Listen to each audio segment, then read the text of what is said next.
ఈ లెటర్ మీకు మేము అఫీషియల్గా ప్రతి మీడియా హౌస్కి పంపించడం జరుగుతుంది. ఇప్పుడే నేను deputy chief election commission Sharma గారితో ఫోన్లో మాట్లాడాను. నా మిత్రులు ఆయన ఢాకా బంగ్లాదేశ్లో ఉన్నారు.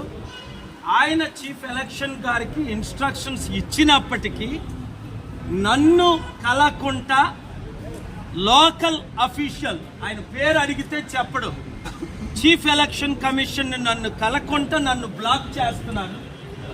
ఇంతకంటే అవినీతి పట్టపగలు ఎక్కడైనా ఉంటుందా? నేను ప్రజాశాంతి పార్టీ ప్రెసిడెంట్ని. Chief election commissioner Rajiv Kumar garu అనేక సార్లు నన్ను కలవడం జరిగింది. ఎంటైర్ ఎలక్షన్ కమిషన్ నన్ను కలవడం జరిగింది. మరి నేను ఇస్తున్న కంప్లైంట్లో తప్పే ఉంది?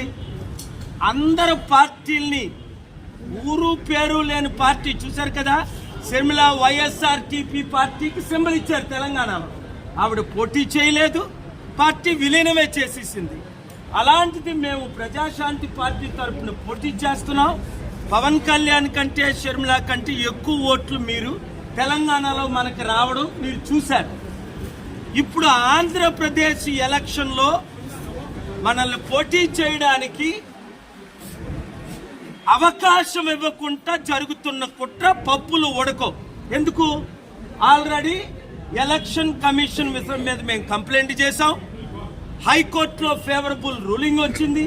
ఈసారి ముందే కంప్లైంట్ చేయమన్నారనే ఇన్ రైటింగ్ నా ఒంట్లో బాగోపోయినా విశాఖపట్నం నుంచి రాత్రి 10 గంటలకు విజయవాడ చేరుకున్నాను. ఇదే రుజువు. మీడియా ఉంటుండగా అందరూ ఎలక్షన్ కమిషన్ క్వశ్చన్ చేయండి. Doctor K A Paul, Prajashanti party ప్రెసిడెంట్ని, ఎందుకు ఎలక్షన్ కమిషన్ స్టాఫ్ కలవడం లేదు? ఎలక్షన్ కమిషన్ కలవడం లేదు. నేను అడుగుతుంది ఏంటి? మాకు ఎలక్షన్స్ మార్చిలో వద్దు, లాస్ట్ ఫేజ్లో పెట్టండి, చివరి ఫేజ్లో. తప్ప కోవిడ్ ఎక్కువ అవుతుంది.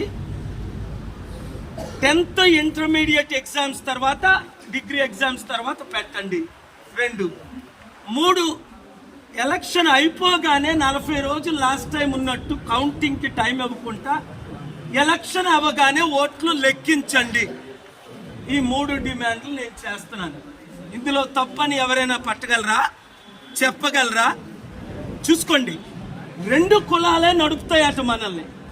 అందుకనే పవన్ కళ్యాణ్ చంద్రబాబు నాయుడుతో ఉంటే పర్వాలేదు, welcome. Chief election commission welcome. అంటే వాళ్ళు ఏం చెప్తే అదే జరుగుతుంది అనమాట. ఇది 2 కులాలైనా నడిపేది మనల్ని? 2 కుటుంబాలైనా మనల్ని నడిపేది?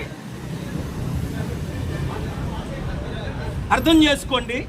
నా పోరాటం ఎప్పుడూ ఆగదు. ఈసారి మనం గెలిచి తీరుతాం.